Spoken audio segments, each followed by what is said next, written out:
Ia didakwa destinasi terakhir misi pembukaan Afrika Utara.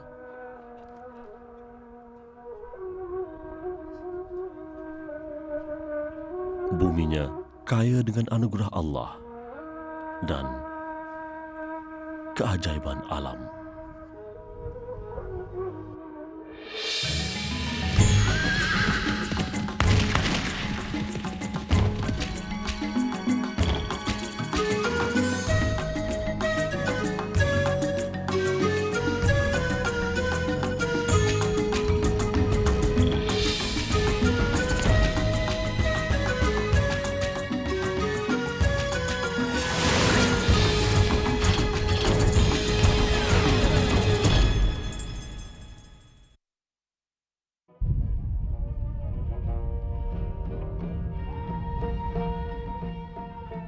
Kawasan ini sebahagian daripada lebih 453,000 km persegi keluasan Morocco.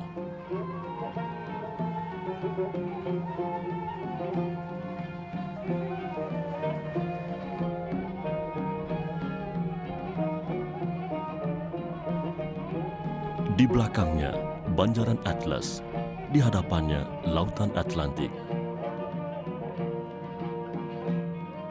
Ia terpisah sejauh 602 km dari pusat bandar Rabat.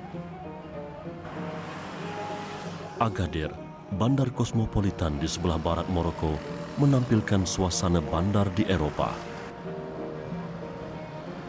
Di sebalik kepesatan hari ini, ia menyimpan cerita sedih bandar lamanya. Agadir yang dilihat sekarang adalah kebangkitan semulanya selepas dilanda gempa bumi pada 29 Februari 1960. Tragedi itu meragut 15,000 nyawa penduduknya, manakala bandar lama di pinggir laut musnah sama sekali. Ia berlaku selepas 4 tahun Morocco mencapai kemerdekaannya.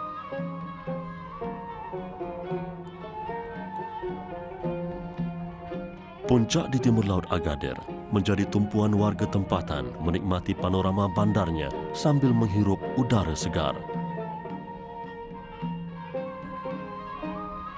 Ia turut menderita akibat peristiwa 40 tahun lalu. Terbina pada tahun 1540, ia berperanan sebagai tapak pemerhati Portugis yang pernah melabuhkan sauh penguasaan mereka di bandar ini. Pesisiran pantainya menyaksikan kehadiran Portugis dan Spanyol yang cuba merebut kepentingan di pelabuhan Agadir. Pelabuhan bandar ini pernah terjual kepada Portugis sebelum diambil kembali oleh penduduk tempatan pada tahun 1541.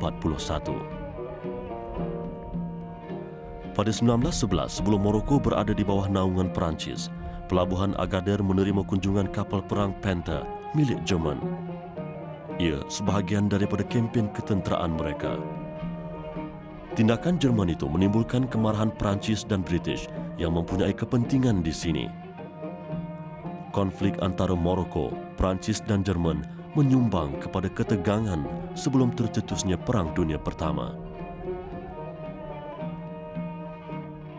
Namun sejarah ribuan umat Islam Agadir yang terbunuh di kaki puncak bukit ini dalam peristiwa tahun 1960 lebih banyak meninggalkan kesan dalam jiwa penduduk tempatan.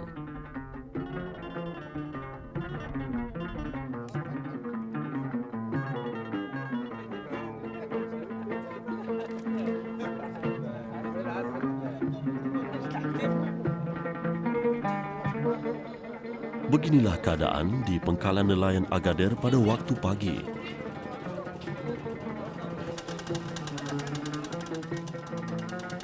Antara nelayan dan pemborong sudah ada persefahaman. Masing-masing faham akan tugas sendiri. Agadir penting sebagai pengkalan nelayan terbesar di Morocco. Pengeluaran ikan sardin terbanyak datangnya dari pelabuhan ini. 80% daripada hasil tangkapan di sini dihantar ke Casablanca. Bahagian selatan Lautan Atlantik yang membentuk perairan Agadir menjadi lapangan rezeki penduduknya. Bagi memperolehi tangkapan seperti ikan sardin, sebuah bot dengan 4 orang nelayan hanya perlu berada selama 3 jam di laut. Tempoh itu sudah cukup untuk memenuhkan tempat mengisi tangkapan mereka. Selain menjadi pengeluar ikan terpenting, bandar ini juga adalah pusat mengetin ikan yang utama di Morocco.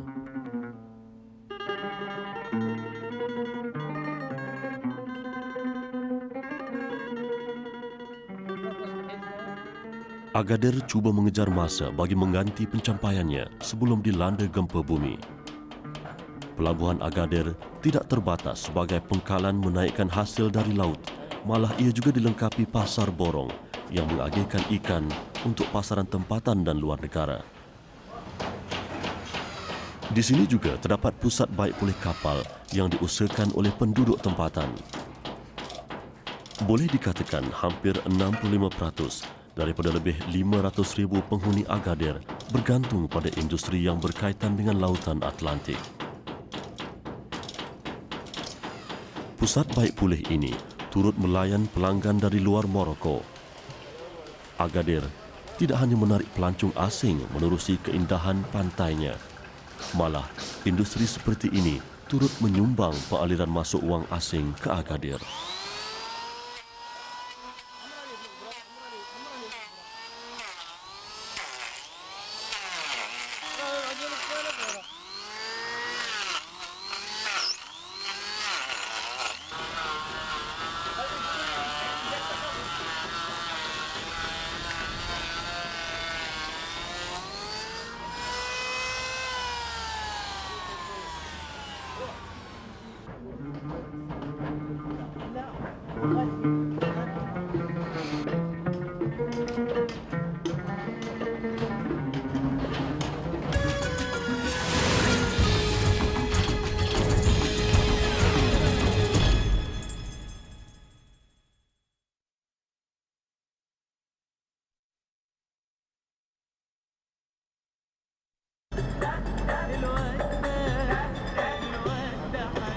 Sesuai dengan kedudukannya sebagai bandar pelancongan, kos kehidupan di sini agak tinggi. Namun, beberapa kilometer dari pusat bandar, terdapat sebuah gedung membeli belah yang menawarkan harga berpatutan. Malah, hampir semua keperluan harian boleh didapati di sini.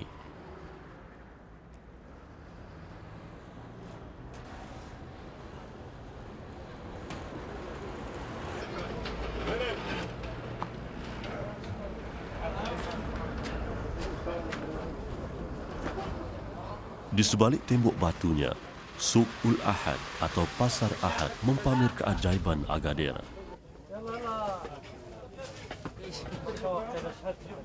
Berbeza dengan operasinya hari ini, Pasar Ahad suatu ketika dahulu hanya beroperasi pada hari itu sahaja. Peniaga dari segenap pelosok Agadir mengambil peluang itu untuk memperagakan barangan mereka di sini. Operasi yang sedemikian rupa menyebabkan ia dikenali sebagai Pasar Ahad. Nama itu kekal hingga hari ini, tetapi ia dibuka setiap hari, bermula seawal terbit matahari hinggalah lewat jam 10 malam. Agadir sememangnya terkenal sebagai pengeluar utama hasil tangkapan laut, tetapi ia tidak tersenarai sebagai pusat pertanian yang kaya dengan hasil buminya.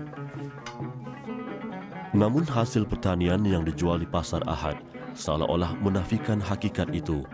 Disinilah antara keajaiban Agadir.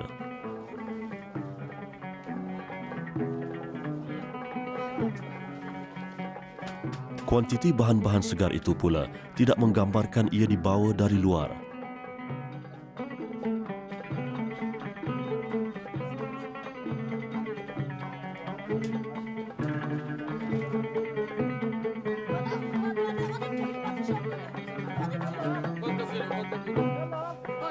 ¿Cuántos kilos?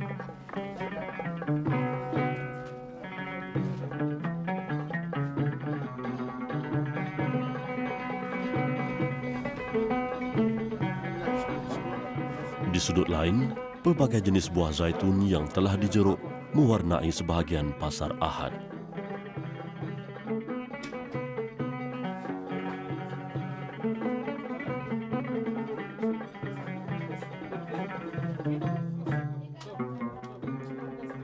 Bagi pengunjung luar, tumpuan pasti terarah kepada lelaki ini.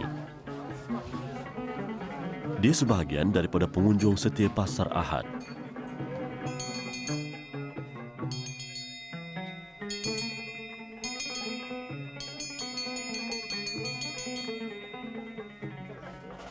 Perniagaannya hanyalah menjual air kosong untuk diminum yang dibawa dalam bekas daripada kulit kambing.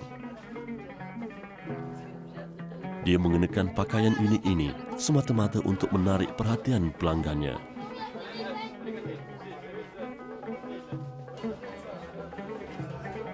Untuk mendapatkan makanan segera seperti kuih donat ini, pakarnya sedia melayan pelanggan di suatu sudut Pasar Ahad.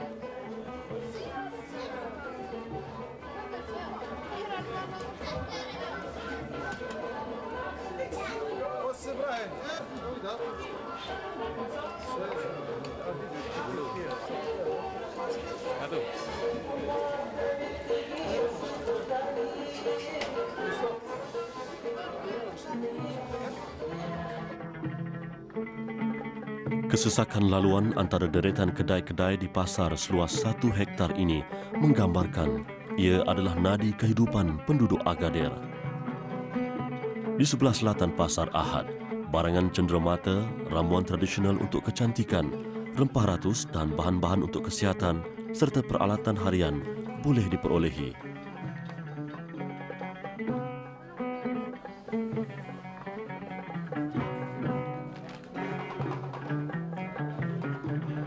,99% peniaganya terdiri daripada kaum barbar. Dikatakan terdapat 1,000 orang peniaga dalam pasar yang dikelilingi tembok tinggi ini. Ia didirikan pada tahun 1970 bagi memudahkan pemantauan kegiatan di dalamnya.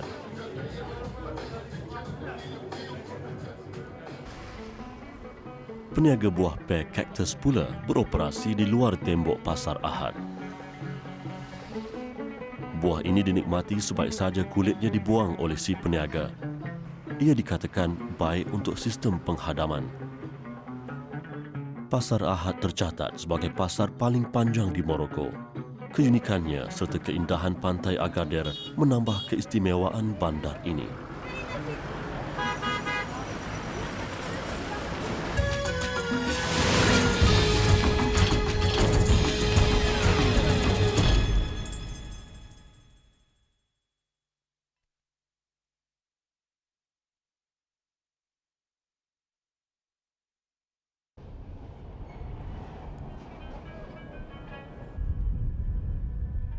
Lebih istimewa daripada pasar terpanjang dan pantai yang indah, bahagian selatan Agadir mempunyai kaitan dengan sejarah kehadiran Islam pada kurun ke-7. Sidi Rabat disokong oleh bahagian tertinggi banjaran Atlas, manakala lautan Atlantik menyapa keras curun-curun sepanjang pesisiran pantainya. Kawasan pantai ini digazetkan sebagai Taman Negara Morocco kerana keasliannya masih terpelihara. Sebarang kegiatan marin dan kegiatan riadah perlu mendapat kelulusan pihak berkuasa terlebih dahulu.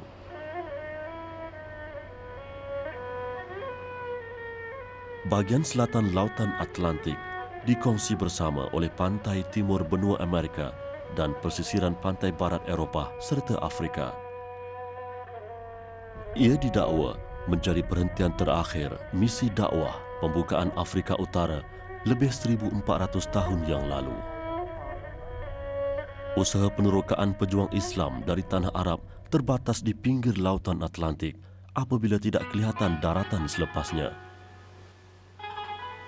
Tokoh yang dikaitkan dengan peristiwa itu ialah sahabat Rasulullah, Uqbah bin Nafi'. Walaupun usaha mereka terhenti di sini, namun penemuan lautan Atlantik adalah kejayaan bagi mereka. Mereka berjaya menyebarkan Islam hingga ke penghujung bahagian wilayah barat jauh atau Maghrib Al-Aqsa.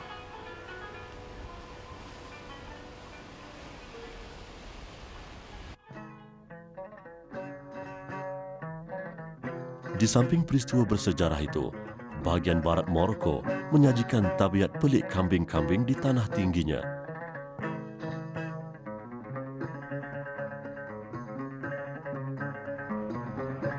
Ia sebahagian lagi daripada keajaiban Agadir.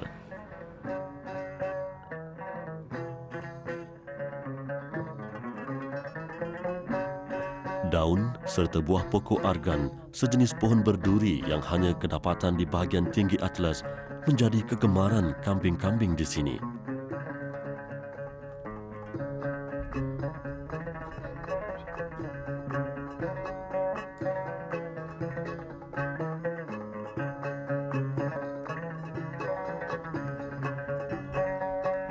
Ini bukan helah kamera.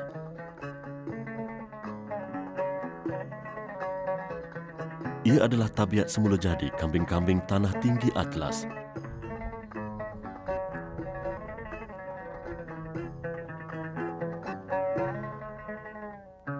Menikmati makanan di atas pokok lebih menyelerakan berbanding berada di bawah.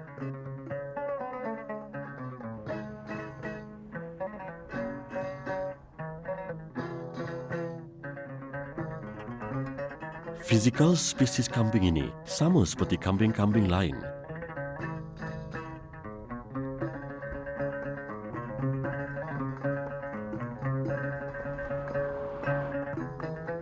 Kebolehan mengimbangi badan ketika berada di pucuk pokok antara keistimewaan haiwan ini.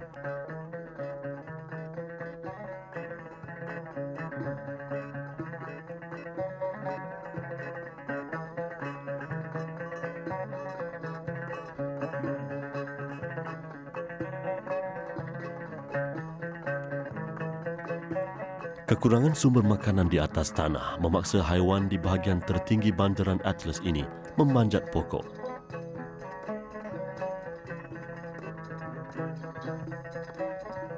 Ada di antaranya mati akibat terjatuh.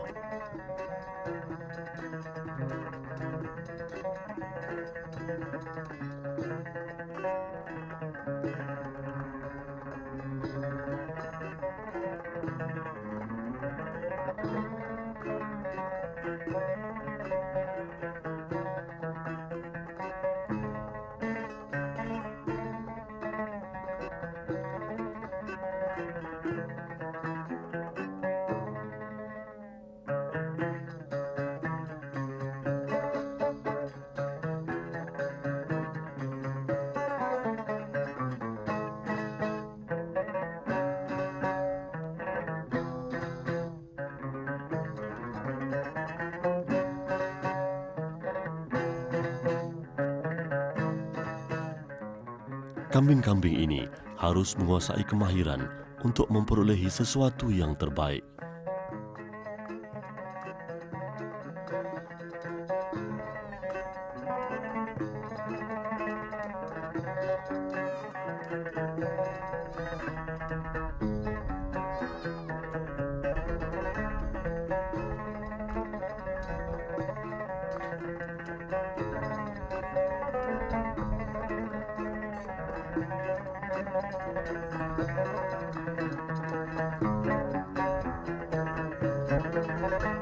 Jika haiwan ini tidak pernah mengenal erti putus asa mencari rezeki untuk manfaat manusia, apakah insan yang dianugerah akal fikiran tidak mampu melakukan sesuatu lebih baik daripada berputus usaha?